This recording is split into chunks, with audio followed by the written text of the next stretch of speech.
Assalamualaikum warahmatullahi wabarakatuh, selamat berjumpa kembali dalam materi biologi kelas 11, dengan saya Devri Yogaswara. Kali ini kita masih membahas materi pada KD 3.3, dengan tujuan pembelajaran agar siswa dapat mengidentifikasi dan menjelaskan jaringan dewasa pada tumbuhan. Jaringan pengangkut vaskuler adalah jaringan yang berfungsi untuk mengangkut air dan garam mineral, serta hasil fotosintesis, yang terdiri atas silem dan floem. Silem adalah jaringan pengangkut yang berfungsi mengangkut air dan garam mineral dari akar menuju daun. Adapun komponen penyusun silem adalah sebagai berikut. 1. Unsur trakeal, merupakan bagian yang terdiri atas sel-sel memanjang, tidak mengandung protoplasma, dinding sel berlignin, dan memiliki nokta-nokta. 2. Trakea, pembuluh, merupakan deretan sel yang tersusun memanjang dengan ujung berlubang, dan saling bersambungan pada bagian ujung dan pangkalnya. Ada 3 tipe lempeng perforasi, yaitu 1. Tipe sederhana adalah tipe perforasi yang hanya memiliki satu lubang. Tipe ini memenuhi seluruh dinding ujung sel. 2.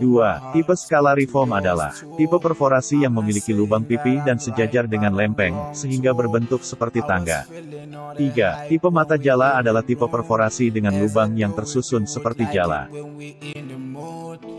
Komponen penyusun silem yang selanjutnya adalah 3. Trakeid, merupakan sel panjang dengan ujung yang runcing tanpa lubang. Pengangkutan pada trakeid dilakukan melalui nokta-nokta pada dinding selnya. 4. Serat silem, merupakan sel panjang dengan dinding sekunder mengandung lignin. Ada 2 macam serat silem, yaitu serat trakeid dan serat libriform. 5. Parenkim silem, merupakan komponen silem yang tersusun dari sel-sel yang masih hidup dan berfungsi sebagai penyimpan cadangan makanan. Ditemukan pada silem primer maupun silem sekunder. Berikut merupakan contoh gambar dari penyusun silem. Yang termasuk ke dalam jaringan pengangkut lainnya yaitu, floem, adalah jaringan pengangkut yang berfungsi mengangkut dan mendistribusikan zat makanan hasil fotosintesis dari daun ke seluruh bagian tubuh tumbuhan. Komponen penyusun floem adalah sebagai berikut. 1. Unsur tapis, merupakan bagian yang terdiri atas sel-sel panjang dengan ujung-ujung berpori yang disebut lempeng tapis.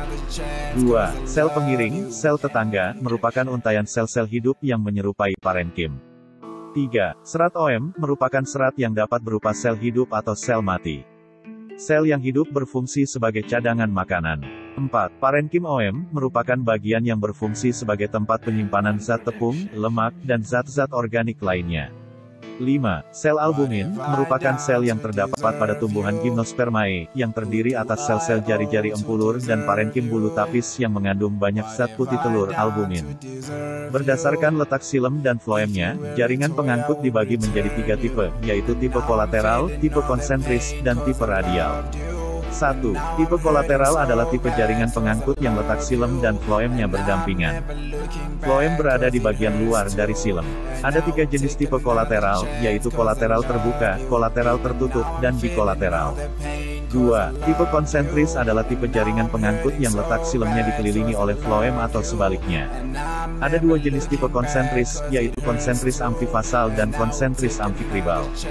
Konsentris amfifasal adalah tipe konsentris dengan oem berada di tengah dan silem mengelilingi floem.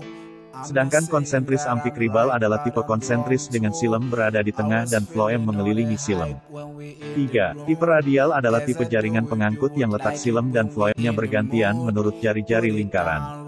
Tipe ini berikut ini adalah contoh gambar tipe-tipe jaringan pengangkut.